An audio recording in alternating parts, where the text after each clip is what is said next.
It was June 14, 2005, a warm Tuesday evening in Duluth, Minnesota. The kind of summer night that looked harmless. Soft light, calm air, nothing out of place. As the sun sank behind the tree line, Birchwood Lake turned from silver to dark glass. The water was so still that it reflected the sky almost perfectly. No ripples. No wind. Just a wide, silent mirror. Along the far edge of the lake, a narrow road curved through the trees.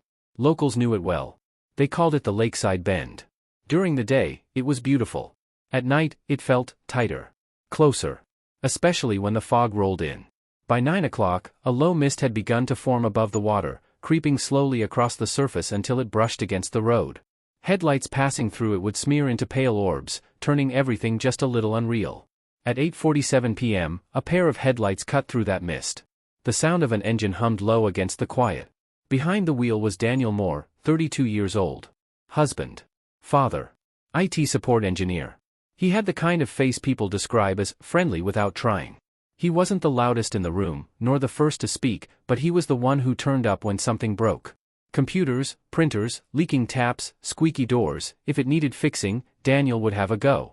He'd just finished another long day at the bridge project on Route 19. His shirt sleeves were still rolled from work, collar open, dark hair flattened slightly where his safety helmet had been.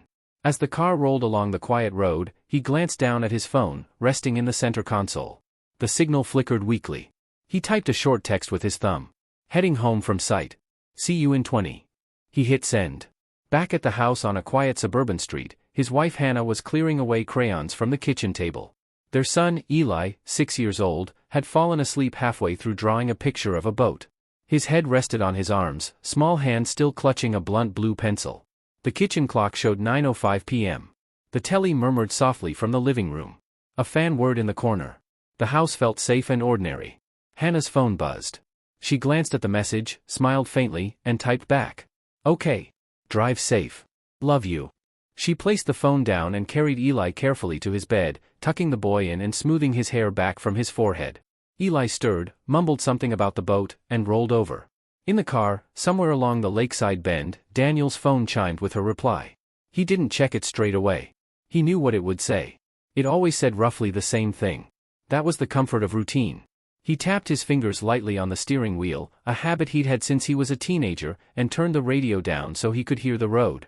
The sky was now completely dark, and the fog from the lake was thicker. He'd driven this way hundreds of times. In rain. In snow. In worse fog than this. He knew every bump, every corner, every leaning pine tree that looked like it might fall but never did. But that night, he was tired.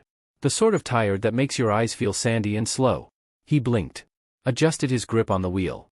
Leant forward slightly to peer through the haze. Back home, Hannah filled the kettle and watched the clock tick towards 9:30. It was a small thing, but she always liked to be in the kitchen when Daniel walked through the door. She said it felt like the house took a breath when he arrived. At 9:10 p.m., she checked her phone again. No new message. At 9:20, she set out 2 mugs for tea. At 9:30, she frowned, just slightly. Traffic, she told herself. There's always traffic. Roadworks. A last-minute call from work. Someone asking him to look at something. She knew his job. People only thought about computers when they weren't working. Still, she picked up her phone and looked at his last message again. Back on the road, the Honda moved along the bend, tires rolling over the worn tarmac. The fog ahead thickened, turning the world into layers of gray. For a moment, the beams of his headlights bounced back at him, reflected by the mist, making it feel like there was a wall of light in front of the car. He slowed, eased his foot off the accelerator. Just ahead, the road curved inwards, following the shape of the lake. There was no barrier, only a soft verge and then a gentle slope down to the water. He'd never had an issue with that bend before. That night, though, visibility dipped to almost nothing. He blinked again. The headlights flared off the white fog. For a second, he couldn't see the road line at all. He gripped the wheel tighter. And then, nothing. Back at home, the kettle boiled. Hannah poured water into the mugs, added tea bags, stirred. At 9:45 p.m., she looked at the clock and felt the first, thin thread of unease tug at her. She wiped her hands on a tea towel and walked to the front window, peering out at the empty street. No headlights. No familiar car turning into the drive. At 9:50, she sent him another text. Everything okay? No reply. At 10:02, she rang him. The phone rang once. Then cut off. The sound of the ended call echoed in the quiet kitchen in a way she couldn't explain. It was just a dropped line. It happened all the time. Towers. Coverage. Networks. But something in her chest went cold. Outside, the fog over Birchwood Lake thickened. The surface of the water remained still. The road beside it stood quiet, empty, and very, very dark. Hannah stared at her phone, then at the empty doorway, and tried to silence a thought that had just appeared in her mind. Something's wrong. She didn't know it yet. But the life she'd had that morning, and the life she would have tomorrow, would not be the same. For a while, Hannah did what most people would do. She tried to explain it away. At 10:15 p.m., she walked from room to room, checking windows and doors, not because she expected to find him there, but because she needed to be doing something. She checked Eli, asleep and safe. She checked the drive again. Nothing. At 10:20, she rang him a second time. This time, the call went straight to voicemail. "Hey, it's Dan. Leave a message." She hung up without speaking. By 10:30, she had opened the front door 3 separate times, standing in the frame, listening for the distant sound of a car engine, the crunch of tires on gravel, anything. The neighborhood was quiet. A dog barked somewhere down the street. A porch light flicked on, then off. At 10:45, she tried to tell herself she was overreacting. It was only an hour late. People were late. People got delayed. Maybe there'd been a problem at the site. Maybe he'd stopped for fuel. Maybe his battery had died. Her mind offered all the small, reasonable explanations. Her body, however, felt something entirely different. She could feel her heartbeat in her throat. At 11 p.m., she made the decision she'd been resisting. She rang the non-emergency police line. Her voice shook at first. "Hi, I'm sorry. My husband, he's late. He should have been home. It's not like him. I don't know if this is. I don't know if I'm supposed to call yet, but..." The operator listened carefully, asked for details. Name. Age. Last known clothing. Car make and registration number. Route home. When did she last hear from him? She glanced at the clock. About 2 hours ago now. He texted at 8:47. He said he'd be home in 20 minutes. The operator's tone shifted subtly. Still calm, but more focused. They took her address, assured her a unit would be dispatched to speak with her shortly. In the meantime, they asked her to keep her phone on and to call back if he returned. She thanked them, hung up, and sat at the kitchen table, staring at the pattern in the wood, listening to the ticking of the kitchen clock. Every second sounded too loud. 10 minutes later, she heard a different sound. A car she didn't recognize pulled into the drive. 2 officers stepped out. One older, one younger. Hannah opened the door before they could knock. "Mrs. Moore?" She nodded. They came inside, removing their caps, trying not to track in dirt. They sat at the table with her, notebooks out, pens ready, and went through the questions again. This time, more slowly. What was his mood like today? Any arguments? Any debts? Any history of disappearing, drinking, depression? No, she repeated, again and again. He goes to work. He comes home. That's who he is. They nodded, writing it down. The older officer, Sergeant Collins, had done this many times before. He knew the difference between panic and instinct. Hannah's fear, he realized, wasn't vague. It was sharp. Grounded. This wasn't a woman who dramatized. By midnight, they had a patrol car driving the likely route from site to home, eyes scanning ditches, laybys, cut-throughs. At 12:23 a.m., the radio crackled. "Control, we've got something. Vehicle tracks near Birchwood Lake. Looks fresh." Hannah wasn't told immediately. She only knew that the officers' expressions shifted slightly, that their questions became more precise. Did he usually take the lakeside road? Yes. Every night. Could he have chosen a different route? Not unless there was a closure. Did he ever mention feeling drowsy at the wheel? Sometimes, but he was careful. One of the officers stepped outside to speak quietly into his radio. Hannah watched him through the window, hands clasped tightly around a mug of untouched tea. On the road near Birchwood Lake, another pair of headlights had joined those of the patrol car. Blue and red lights rotated slowly, casting color over the trees as officers examined the edge of the gravel track. Tear marks ran towards the verge. They didn't show the usual signs of sudden braking. No skid, no heavy drag. Instead, they curved gently, like a soft drift off the road. Then, abruptly, they ended at the lip of the slope leading down to the water. No broken branches. No torn earth. No obvious sign of impact. Just tire marks. And then nothing. The first officer on scene shone his torch down the slope. The beam disappeared into thick fog and darkness. The lake itself was hidden under the night. He called it in. Within the hour, they had more units on site, tape marking the edges, and a call placed to the local dive team.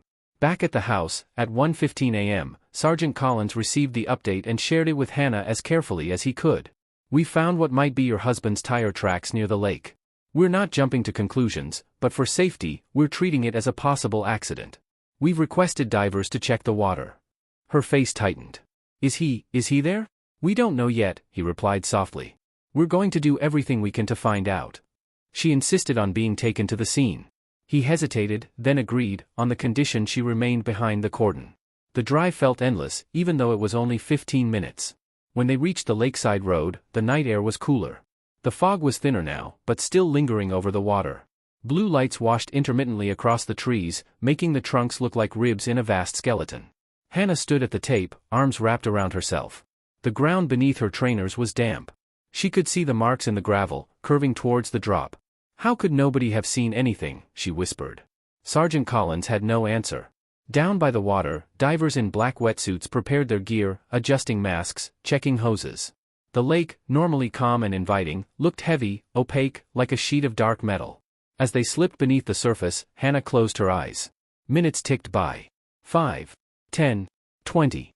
When the first diver surfaced, shaking his head slightly, she felt something in her chest begin to crack. They found nothing. No car. No debris. No sign of a vehicle entering the water. The officer in charge frowned.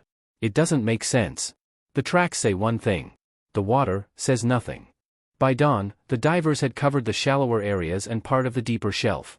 The sonar scans showed no obvious shape matching a car. At 6 a.m., a decision was made: widen the search. Perhaps he'd gone off the road elsewhere.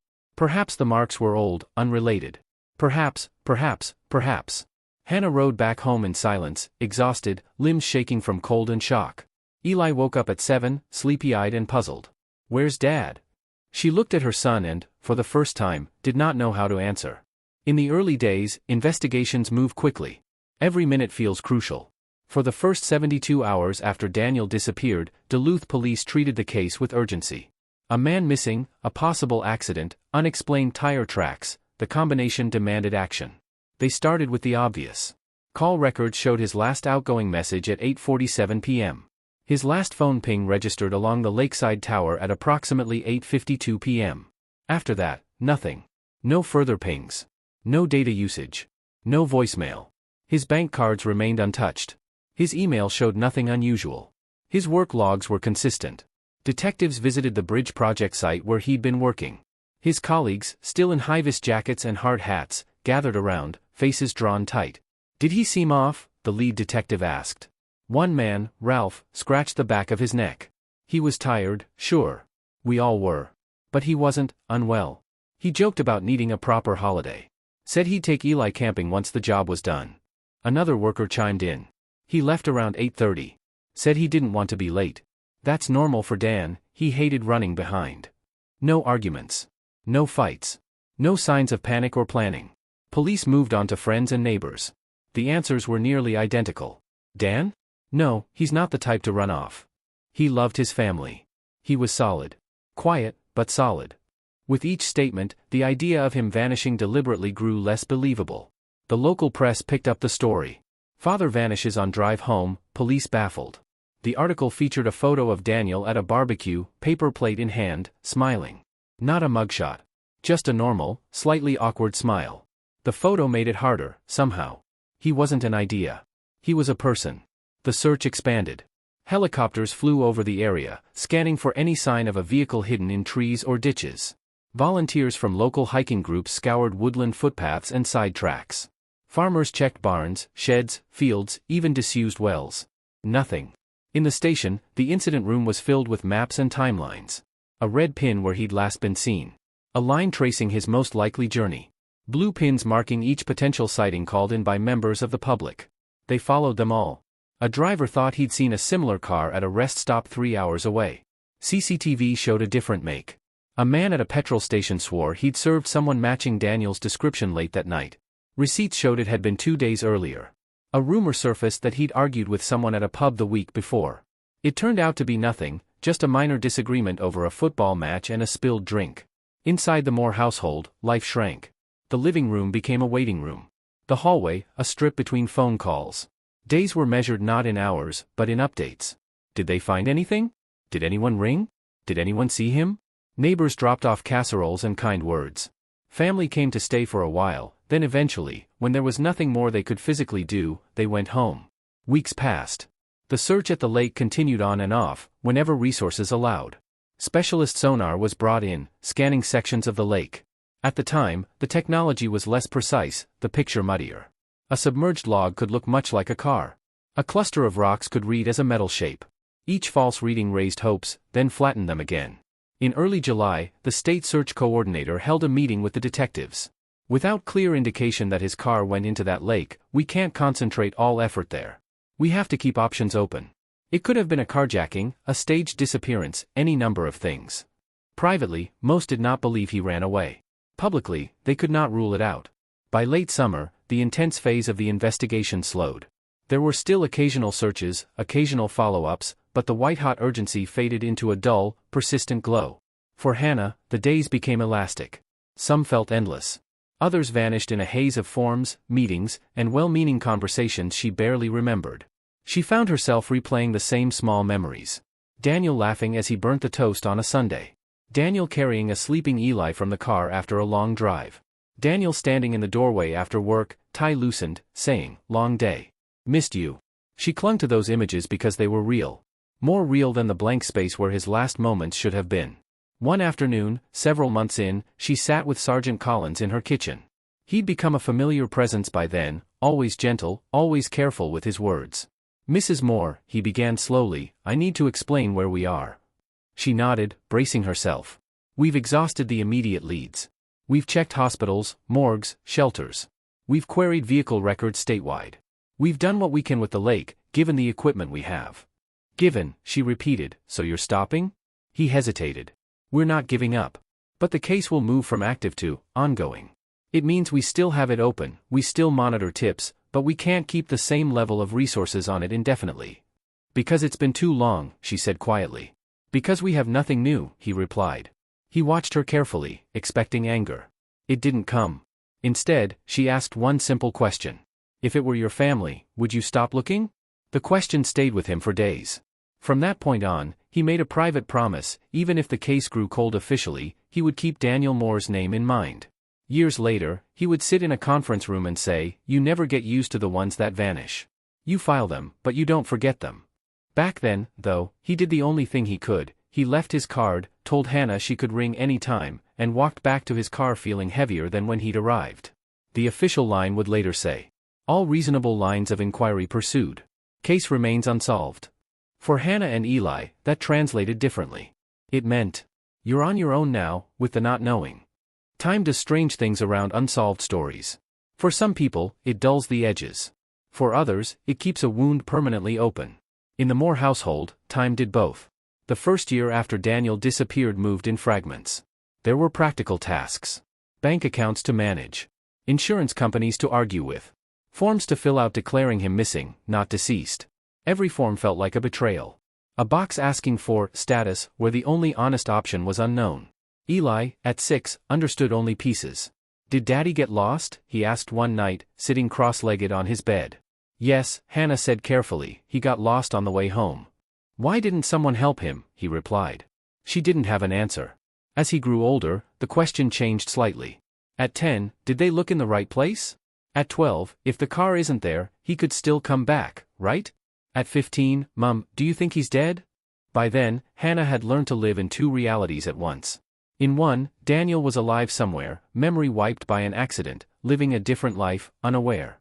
In the other, he had died that night, and the world had simply never found the evidence.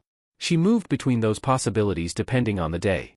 She went back to work part-time at first, then full-time. Bills didn't care whether you were grieving or not. She met with a counselor for a while, then stopped when she found herself repeating the same words. He left. He texted. He never came back. Some years, on the anniversary, she stood by Birchwood Lake with a small group of relatives. Other years, she stood there alone. She always brought a white lily. Always placed it at the shoreline. Always said the same 3 words. "Come home, Danny." The lake never answered. The sign for the lakeside bend became worn over time. New drivers sped past it without a second thought. The world built new roads, new estates, new distractions. But for Hannah and Eli, part of life remained frozen in 2005. Eli grew into a teenager haunted by absence. He tried not to show it, for his mother's sake, but it lingered.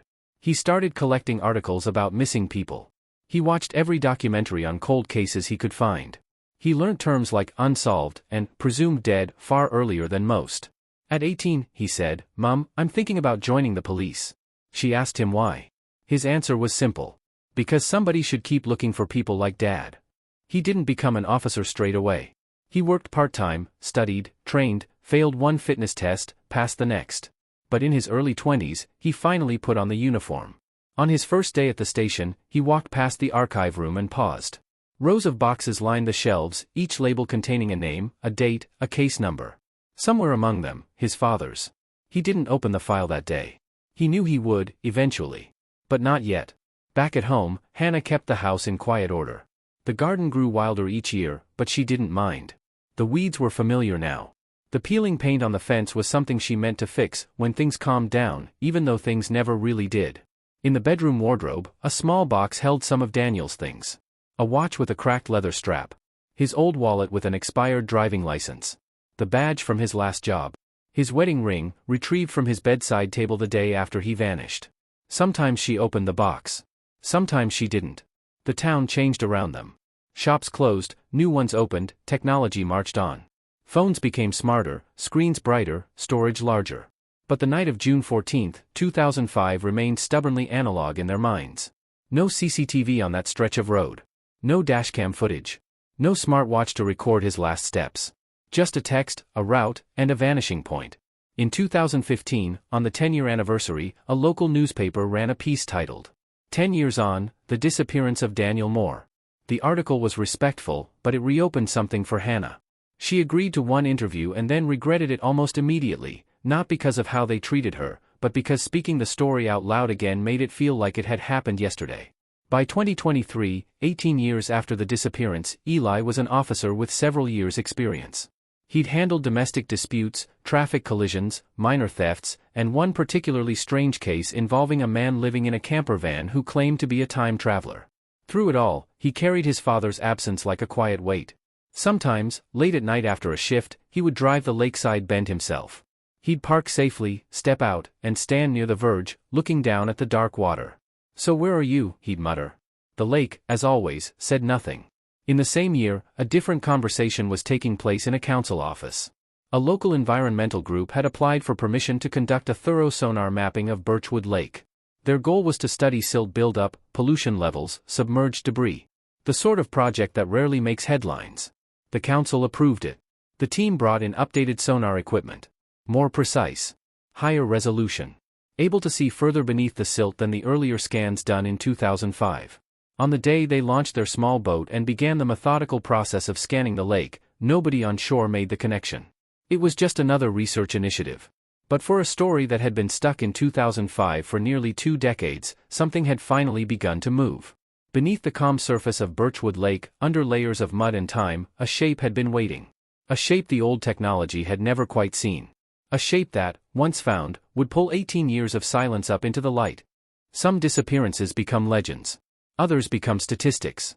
And some, like Daniel Moore's, fall into the quiet space in between. Unfinished stories waiting for one last page. For 18 years, Daniel Moore wasn't alive. Wasn't dead? Not officially. He existed as a question. Until a sonar scan, an old lake, and a patient team finally turned that question into an answer. It wasn't a twist. It wasn't a conspiracy. It was something far more ordinary? And, in many ways, far more devastating. A moment of fog. A blind corner.